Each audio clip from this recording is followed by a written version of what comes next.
देखो इस क्वेश्चन में क्या बोला आपसे, find the mean of the data. अब देखो यहाँ पर ना थोड़ा सा कुछ है नहीं, आप चाहो तो यहाँ डायरेक्ट मेथड यूज कर लो, मैं मना नहीं कर रहा हूँ, ठीक है ना। यहाँ पर कुछ भी नहीं है, बस ये थोड़ा सा ना डेसिमल में देके रखा है, इसलिए बच्चे शायद परेशान हो सकते होंगे। ओके, है इसमें कुछ भी नहीं। तो देखो जरा, आप एक काम करो, इसमें सबसे पहले ये क्लास है, तो यहाँ आप क्लास मार्क्स निकाल लोगे। क्या निकाल लोगे? Class mark. ओके, और मीन आपको निकालना ही है, तो आप एक काम कर सकते हो, आप चलो देखते हैं क्या होता है ना, पहले क्लास मार्क निकाल लो। चलो, तो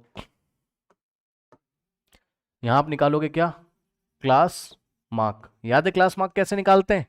upper limit plus lower limit divided by 2। Okay, यानी कि फर्स्ट इंटरवल जो 0.5 टू 5.5, अपर लिमिट कितनी 5.5 और लोअर लिमिट कितनी 0.5, है ना। तो क्या करेंगे, upper limit plus lower limit divided by 2, upper limit 5.5 और प्लस लोअर लिमिट 0.5 और डिवाइडेड बाय 2 कर दोगे, कितना आ जाएगा चेक कर लो।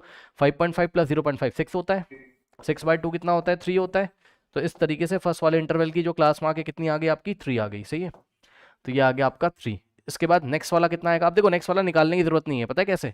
यहाँ पे क्लास साइज कितना है चेक कर लो, upper limit minus lower limit, कितने का गैप है? 5 का, तो इसमें 5 ऐड करोगे, नेक्स्ट मिल जाएगा। 3 + 5 8, फिर 8 + 5 13। ओके, फिर 13 + 5 कितना होता है? 18। समझ रहे हो कैसे निकाल रहे हैं? मैंने क्या पढ़ाया था क्लास में कि जितना यहाँ पर आपको क्लास साइज दिखाई पड़ेगा, ये देखो 10.5 प्लस 5.5 5, तो हर जगह क्लास साइज कितना है? 5 है। तो फर्स्ट वाला मिड पॉइंट निकाल के उसमें, फर्स्ट वाला मिड पॉइंट का मतलब फर्स्ट वाला क्लास मार्क जिसको आप एक्साई से दिखाते हो, फर्स्ट वाला क्लास मार्क निकाल के सब में 5 5 ऐड करते जाओ, आपको नेक्स्ट मिलता जाएगा। ओके, 18 + 5 कितना होता है आपका? 23।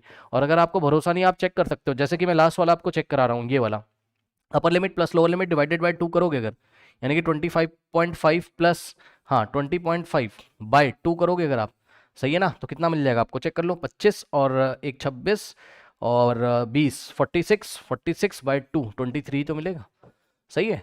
तो इतना लफड़ा करने की बजाय आप क्या करोगे, upper limit plus lower limit divided by 2 पहला वाला निकाल के और चेक कर लो क्लास साइज कितना है, उतना ही आप सब में ऐड करते चले जाओगे, तो आपको नेक्स्ट क्लास मार्क्स मिलते चले जाएंगे। ठीक, चलो, तो ये आ गए आपके क्लास मार्क्स। अब देखो, अब मीन निकालने के 3 फॉर्मूले थे, याद है?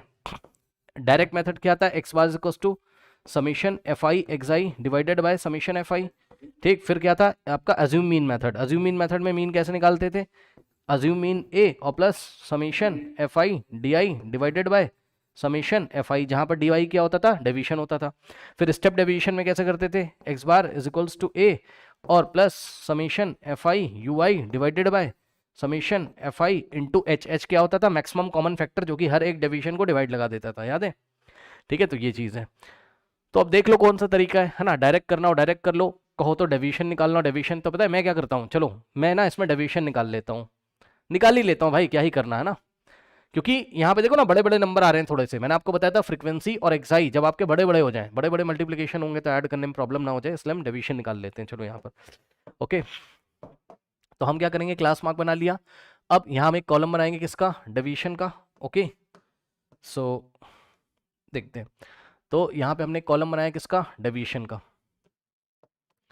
तो डी आई, याद है डी आई कैसे निकालते थे? एक्साई माइनस ए, और ए क्या होता था? Assume mean. अज्यूम मीन कहाँ सेलेक्ट करते थे? यहाँ से, किसी को भी ले सकते हो आप, ए का, ए क्या होता है? Assume mean. ए 3 ले सकते हो, 8 ले सकते हो, 13 ले सकते हो, 18, बट बेस्ट कौन सा होगा? Middle most. तो ए का वैल्यू अगर आपने 13 ले लिया तो चलेगा, क्या दिक्कत है? ठीक, अब करो एक्साई माइनस ए और फिल कर दो यहाँ पर। सो एक्साई माइनस ए, एक्साई कितना, अगर आप डायरेक्टली इसको करते ना एफ आई एक्साई वाले फॉर्मूले से, ये वाले से, तब भी हो जाता। चलो अब देख लो, एक्साई माइनस ए, एक्साई कितना है यहाँ? 3, 3 माइनस 13 माइनस 10। ओके, फिर 8 माइनस 13 माइनस 5, फिर 13 माइनस 13 0, फिर 18 माइनस एक्साई माइनस ए करना है ना, ए तो फिक्स रहेगा 13, फिर 18 माइनस 13 कितना हो जाएगा? 5, और 23, 23 माइनस ए यानी कि 23 माइनस 13 कितना हो जाएगा? 10। क्या मैं सही हूँ? चेक कर लेना, 23 माइनस 13 10। ओके, तो ये आ गया। अब देखो पता है एक बात और देखो, जैसे ही मैं डेविएशन लगाने चला था तो यहाँ पे स्टेप डेविएशन भी लग जाएगा, तो चलो स्टेप डेविएशन ही लगा लेते हैं। देखा आपने क्या हुआ? मैंने आपको बताया था डेविएशन लगाने के बाद कैसे डिसाइड करेंगे कि हम स्टेप डेविएशन के लिए जाएंगे। तो जवाब है यहाँ पर अगर कोई कॉमन फैक्टर आपको मिल रहा है जो सबको डिवाइड कर देता है, बताओ मैक्सिमम कॉमन फैक्टर कौन है जो सबको डिवाइड कर देता है? 5। Very good. तो h का वैल्यू कितना हो जाएगा? 5। 5 वो मैक्सिमम कॉमन फैक्टर होता है जो हर एक डेविएशन को डिवाइड लगा देता है। तो h कितना आ गया यहाँ पर? 5 आ गया, ठीक है ना। तो यहाँ पर हम डेविएशन निकाल लेंगे, you I, sorry step deviation निकाल लेंगे। यू आई कैसे निकालते थे याद करो? D I by H, correct. तो जितने भी डेविएशन है उसको h यानी कि 5 से डिवाइड लगा दो। चलो तो -10/5 -2, -5/5 -1, साइन मत भूल जाना, 0.5 0, 5.5 1, 10/5 2, सही है। उसके बाद क्या करते थे अगर आपको याद हो, अब देखो बात समझ रहे हो, यहाँ मेथड कोई फिक्स नहीं है। देखो मेथड कोई फिक्स नहीं, डायरेक्ट मेथड क्यों नहीं लगाया, क्यों नहीं लगाया बताओ? क्योंकि एक्साई क्या है, बड़े बड़े नंबर आ रहे हैं नीचे, और है ना, और उसकी फ्रीक्वेंसीज भी बड़ी बड़ी, मल्टीप्लाई करने में थोड़ा सा प्रॉब्लम होगा। फिर मैं डेविएशन के लिए गया, तो डेविएशन में चाहता तो लगा देता, लेकिन डेविएशन जब मैंने निकाला तो डेविएशन में क्या आ रहा है, कॉमन फैक्टर आ रहा है, तो जब कॉमन फैक्टर आता है तो हम स्टेप डेविएशन के लिए जाते हैं, इसलिए मैंने स्टेप डेविएशन का भी कॉलम यहाँ बना लिया, ठीक है ना। अब क्या करोगे आप, चेक कर लो। तो इस तरीके से डिसीजन वहां पर एग्जाम में आपको खुद से खुद लेना है, ठीक है ना। चलो अब देखो, अब ये फ्रीक्वेंसी आपकी एफ आई है ना, और ये है यू आई, तो यहाँ आप निकालोगे एफ आई इंटू यू आई का कॉलम। चलो अब करो F I into you I, 13 into -2 -26, okay. फिर नेक्स्ट है आपका 16 मल्टीप्लाई होगा -1 से, 16 इंटू -1, समझ रहे हो ना, कितना हो जाएगा, 16 इंटू -1 -16, ओके। फिर 22 इंटू 0, थोड़ा सा ऊपर नीचे हो गया है, एडजस्ट कर लेना, ठीक है ना, ओके। हाँ 22 इंटू 0 कितना हो जाएगा, 0। फिर 18 इंटू 1 कितना हो जाएगा, 18। और फाइनली 11 इंटू 2 कितना हो जाएगा, 11 इंटू 2 22, सही है। अब आप क्या करोगे, देखो यहाँ जगह है नहीं, बोर्ड एग्जाम लिखा हुआ है यहाँ, बोर्ड टर्म, तो हम एक काम करते हैं, ये जो समीशन एफ आई यू आई आ रहा है इसको हम यहाँ पे लिखते हैं, ठीक, समीशन एफ आई यू आई को हम यहाँ पे लिख लेते हैं। चलिए लिख लीजिए, इन सबको ऐड करो, कैसे ऐड करोगे तो ध्यान से चेक करो। पहले पॉजिटिव वाले को ऐड कर लोगे, 18 + 22 कितना हो जाता है, 8 + 2 10 बन जाएगा, 40 40 40, ठीक। और इन दोनों को ऐड करोगे तो आंसर आएगा नेगेटिव में, कितना आ जाएगा, 6 + 6 12 बन जाएगा, सही है ना। और 42 चेक कर लेना, 6 + 6 12 बन जाएगा, सही है ना। 42 और माइनस का 42, जीरो का कोई मतलब है नहीं, अब इन दोनों को ऐड करेंगे, यानी कि 42 में -42 में आप क्या ऐड करोगे बताओ, +40, ओके। तो आंसर कैसा आ जाएगा, नेगेटिव, यानी कि -2 आ जाएगा। चेक कर लो ना भाई, -42 में क्या ऐड करना है, 40, तो कितना आ जाएगा, -2। इस तरीके से समीशन एफ आई यू आई कितना आ गया, -2। अब लगा दीजिए यहाँ पर, आइए फॉर्मूला ये है आपके पास, तो mean x bar is equals to A, assume mean कितना बच्चों, चेक कर लो 13 है ना, और plus summation F I U I की जगह आप कितना रखोगे बताओ, -2, तो यहाँ रखोगे -2 अपॉन में समीशन एफ आई, यानी कि सभी फ्रीक्वेंसीज को ऐड कर लीजिए, ओके। तो चलिए ऐड कर लेते हैं सभी फ्रीक्वेंसीज को और देखते हैं क्या होता है। तो ये वाला जो कॉलम है इसको ऐड कर लो, तो आपका समीशन एफ आई आ जाएगा, ठीक, यहाँ पे।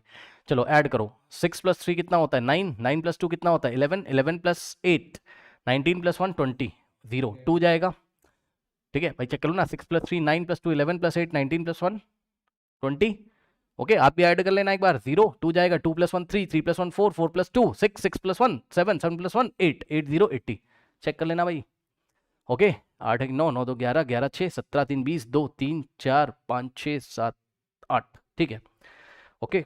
तो यहाँ से कितना आ जाएगा आपका समीशन एफ आई कितना आ गया, 8080 आ गया, ओके। और इनटू में एच, एच क्या होता है, वो मैक्सिमम कॉमन फैक्टर जो कि सबको सभी डेविएशंस को डिवाइड लगाता है, तो एच कितना था 5, या फिर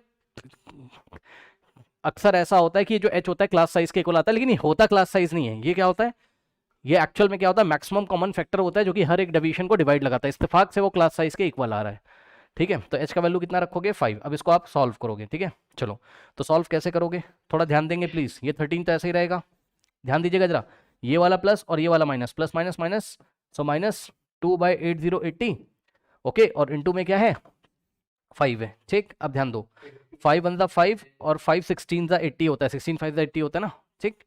तो यहाँ से हो जाएगा आपके पास कितना, 13 ऐसे ही रहेगा, थोड़ा ध्यान देंगे प्लीज, ये -2 और 5 1 5, तो 2 × 1 2 अपॉन में 16, ये लो, ठीक। अब बताओ 2 1 2 होता है और 2 8 कितना होता है, 16, तो कितना आ गया 13 -1/8, ओके। अब 13 -1/8 को हम सॉल्व करेंगे, तो कैसे सॉल्व करेंगे देखो जरा, नेक्स्ट पेज पे आ जाइए। So mean is equals to 13 है ना, -1/8। चलिए अब 1/8 को सॉल्व करो, 1 को 8 से डिवाइड कर दो, हो जाएगा मेरे ख्याल से, है ना। तो 8 0 पहले 0 हो जाएगा, 1 - 0 1, और डेसिमल लगाओगे 0 बढ़ाओगे, 8 1 8, 10 - 8 2, डेसिमल की हेल्प से 0, 8 2 कितना होता है बताइए 16, फिर यहाँ 4 डेसिमल की हेल्प से 0, 8 5 कितना होता है बताइए 4 0 40 होता है, रिमाइंडर 0, ये लीजिए। तो यहाँ से कितना आ गया, x bar is equals to 13 -1/8 की वैल्यू कितनी आ रही है, 0.125, ठीक। अब 13 में से 0.125 हम क्या करेंगे, सब्ट्रैक्ट करेंगे, ओके।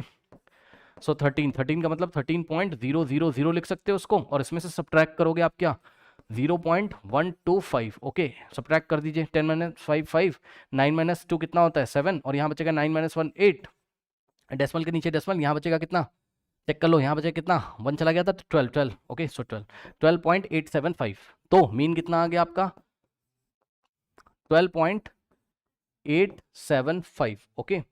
तो मीन कितना आ गया यहाँ से आपका 12.875, बिल्कुल सही है, ओके। तो आप अगर डायरेक्ट मेथड से अगर आप कर रहे होगे तो आपका आंसर कितना आ रहा होगा लगभग डायरेक्ट मेथड से, है ना। अगर आप इसको डायरेक्ट मेथड से कर रहे होगे तो 12.9 के आसपास आ रहा होगा ऐसे, तो भैया ये भी तो 12.9 के आसपास है, सही है ना। अब भाई इसको राउंड ऑफ करोगे तो 12.9 ही तो बैठेगा ना, लास्ट में 5 हटाओगे, यहाँ 1 ऐड करोगे, 7 + 1 8, सो 8 को हटाओगे तो 8 + 1 9, इतना ही तो आ जाएगा, ठीक है ना। आप ऐसे लिख दो, ऐसे लिख दो, बात सेम है। अभी क्योंकि मैंने अज्यूम मीन मेथड से किया तो मैं ऐसे ही करूंगा, क्यों, क्योंकि जो है 1/8 मेरा टर्मिनेटिंग डेसिमल है, रिपीटिंग नहीं है ना, टर्मिनेटिंग एग्जैक्ट वैल्यू आ रहा है, तो एग्जैक्ट मीन कितना है इसका 12.875, so this is your final answer, okay. कर लीजिए।